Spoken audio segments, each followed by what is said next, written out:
Welcome to Gold, the trials and tribs of an Olympic gymnast. My name's Bobbie-Sue #1, and this is the 12th episode. The 12th episode! Wow, I'm so excited. So I just came back from LA Fitness, and the first thing I need to share is I'm busy negotiating to be able to have photos and video of me down there to show you all my workouts.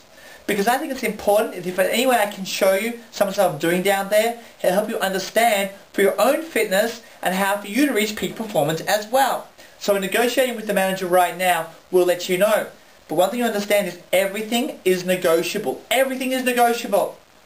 Everything. You just got to have a mindset that whatever you see as real is negotiable. So that's the first principle for today. Everything is negotiable. Second one, rules are breakable.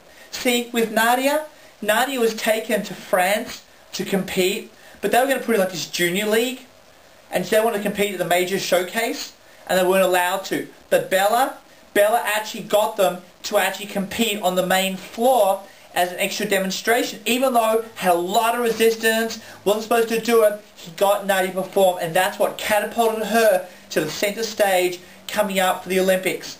It was an amazing feat by Bella to put Romania on center stage for their gymnastics. But Bella broke some very clear rules and social conventions and beliefs about what was possible.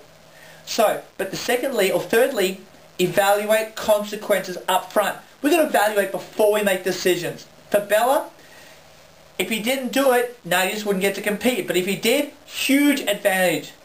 So for yourselves, you've got to make sure what rules are you willing to break, and if you do break them, you've got to know the consequences first. No point breaking a rule, then having unexpected consequences and then complaining and angry. No, if you broke a rule, you must know the consequences first. So, today I've got a really exciting lesson to share that I learned this morning while I was exercising. I've known it before, but it keeps reminding me just how important it is. So, stay tuned. After the break, a really important lesson for you to achieve big things in your life easily and effortlessly. So stay tuned. Welcome back to Gold, the trials and tribs of an Olympic gymnast. My name's Bobbie-Sue #1, and I'm going for gold in the London Olympics in 2012 in women's gymnastics. I'm putting all my time and effort to focus every day, whether it's down doing weights at LA Fitness, whether I'm going and working out with my coach, or whether I'm doing ballet or jazz dance, or whatever it is. It's all designed for me with pure focus to help me get better and better and better to go for gold. Now, I mentioned earlier about 3 keys that are important for you to go and achieve big goals. And these were given to me by a good friend of mine, Clinton Swain, and they just make so much sense. So the first one is you've got to be committed to your big goal. Most people don't even have a big goal. Don't even have a big goal. Okay, so obviously you've got to find that big goal, but once you get there, you've got to be committed to make it happen. See, to me, when I'm up at 5 o'clock in the morning to go and work out, see, that's commitment.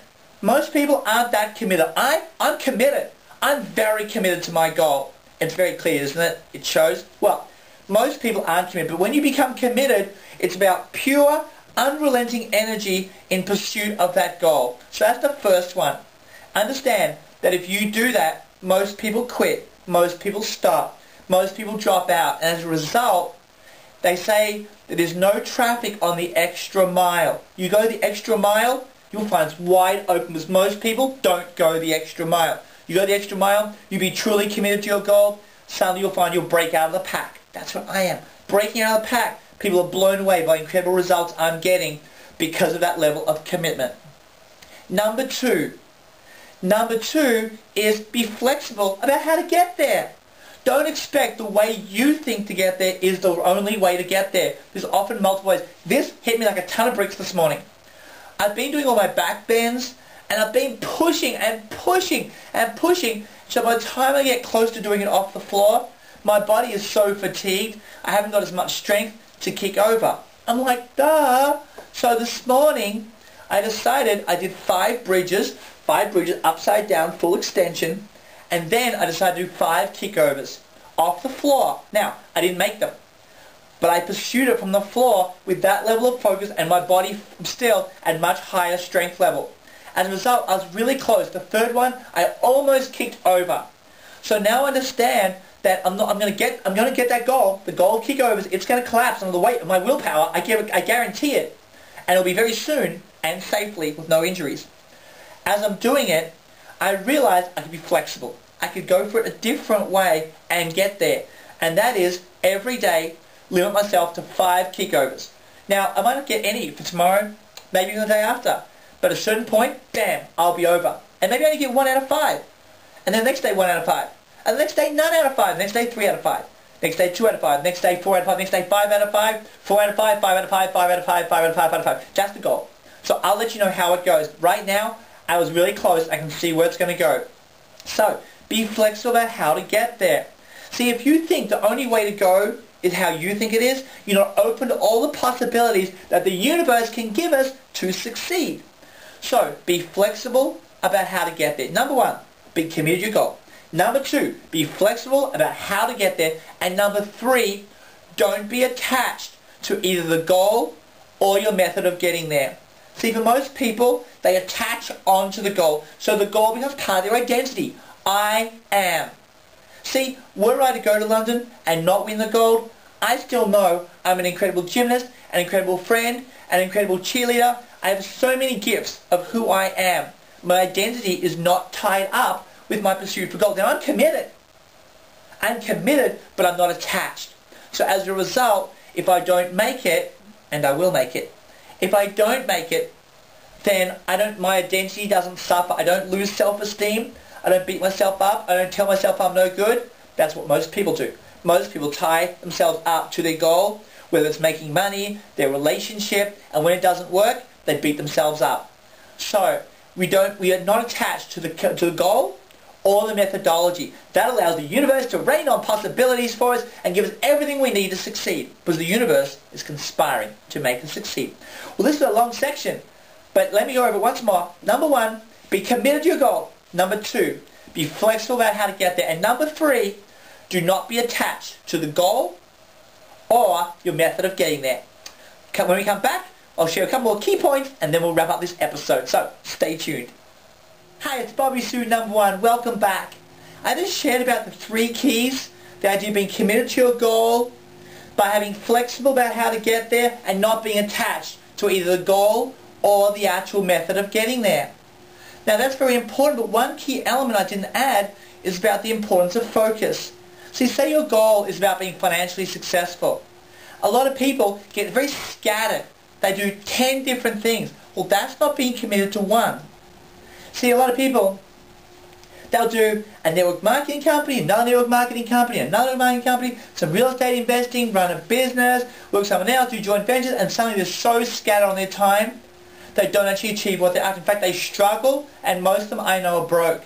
Versus being intensely, rigorously focused on one item. See, for me, it's gold.